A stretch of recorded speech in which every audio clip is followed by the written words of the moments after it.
Hello YouTube, how's it going? Welcome to another video here on the channel. Remember to like, sub, and share. It does help me out a great deal. I'm still trying to reach 1,000 subs. I think I'm at 819. About 90% of people aren't sub, so hopefully I'll earn your sub today. So Private Division has signed a partnership with Game Freak for a brand new IP. Now, if you don't know who Game Freak is, Game Freak are basically the ones who have been heading the development for Pokemon since the beginning. Now, they are not owned by Nintendo. They are an independent company, similar to Sakurai with his company HAL Laboratory. He is independent. Yeah, they mostly published on Nintendo consoles, but that doesn't mean they can't seek other contracts. So, Private Division, if you don't know, is a sub division of Take Two Interactive. You know, the people behind NBA 2K, the people behind GTA 5. You know, they publish mostly Rockstar games and sports titles, but they have a long catalog. So, this comes from Wario64, and this is the official statement. A publishing label of Take-Two Interactive Software today announced a partnership to publish a new title from Game Freak. Founded in 1989, the Japanese development company has created dozens of hit games, including more than 30 entries in the Pokemon franchise, which is widely recognized as one of the best-selling series of all time. Yeah, it is, but it took a dip with Scarlet and Violet. Basically, that game was on par with Cyberpunk 2077's launch. Private Division will publish a brand new action-adventure IP from Game Freak codenamed Project Bloom. To celebrate this announcement, Private Division and Game Freak have unveiled the first piece of concept art. So this is what we're looking at.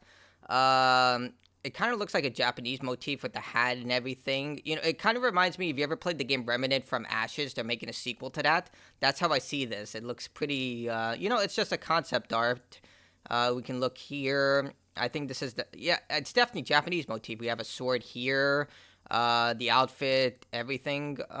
So it might be a Japanese fantasy title. Sounds pretty interesting. Game Freak does have a notorious history, so hopefully they nail this one.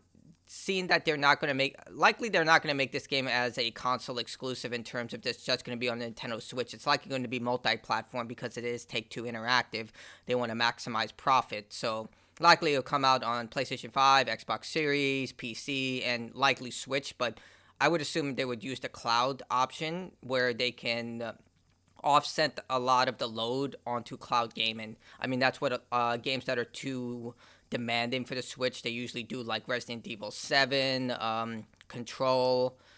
Kingdom Hearts is a notorious example, which ran horribly because the consoles just couldn't handle it. From the beginning, Private Division was the publisher we wanted to work with our new game. Their track record and global expertise give us all the confidence to create a sweeping new action adventure game that we can't wait to share more about in the future.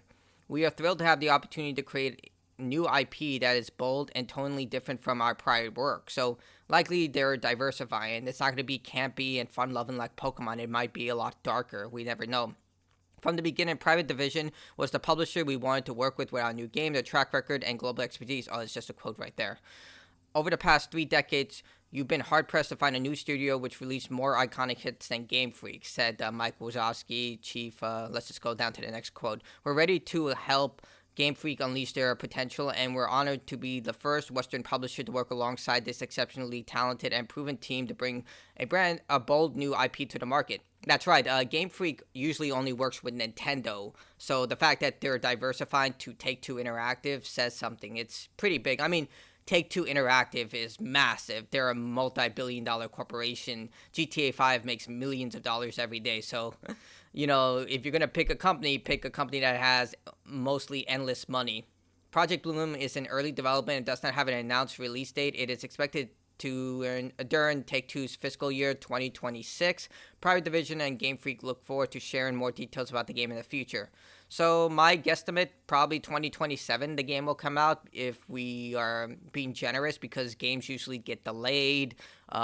We never know, there might be another impact in the future, so I'm going to say 2027. So we'll probably get this game in the 4 years. So that's going to be it. So I think it's a really good idea for Game Freak to diversify their portfolio with a brand new game. So, you've seen studios do this where they're like, we've been doing the same thing for so many years, we want to try something different. One of the most notorious example among gamers, at least if you know this, was Dead Rising, where Blue Castle wanted to do something different. They didn't tell Capcom what they were doing. Capcom thought they were doing another Dead Rising game. Turns out they were doing something else called Climber. I believe it was called. And then when Capcom found out, they were like, "Nope, shut it down." And then we're do the game that you promised you were going to do. And then after that, they had to do it on a minuscule budget, and that's how we got Dead Rising 4. There's a great video by Matt McMuscles on what happened. He does terrific content on that. So I'm guessing Nintendo probably didn't want to bankroll this because Nintendo does have a history of staying. They don't really like to experiment. Like if you look in Nintendo's past, they used to experiment with the Wii console with games like Mad World, but for the most part, they don't really do that a lot. Unless it's even with their core IPs, that's the only thing they really experiment with. Because I know for a fact that Shigeru Miyamoto stated that they only create new installments in their baseline IPs like Super Mario, Donkey Kong, if something new can be done with the franchise. That's why we haven't seen a new F-Zero game in forever. It's because they don't know what to do. So I think with third party, they're more hesitant to take risk. But I mean, you occasionally get Astral Chain and stuff like that. Astral Chain, by the way, you should play that if you love anime and you love Metal Gear Rising or crazy things like Platinum Games does. You definitely want to play that. But I don't know. It seems like Nintendo doesn't really want to take the risk because it seems really strange that Nintendo wouldn't be the ones to dive onto this. The other thing could be the fact that the Switch is just too underpowered. Maybe that's why. Maybe it contradicts what I just said. It could be that the Switch is just not powerful enough because we saw what happened with Pokemon Scarlet and Violet.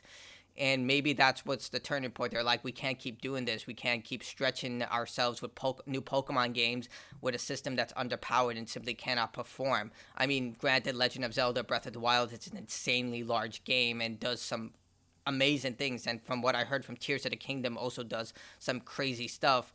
But that's my conspiracy theory that maybe they just said we need a break from Pokemon. We just need it.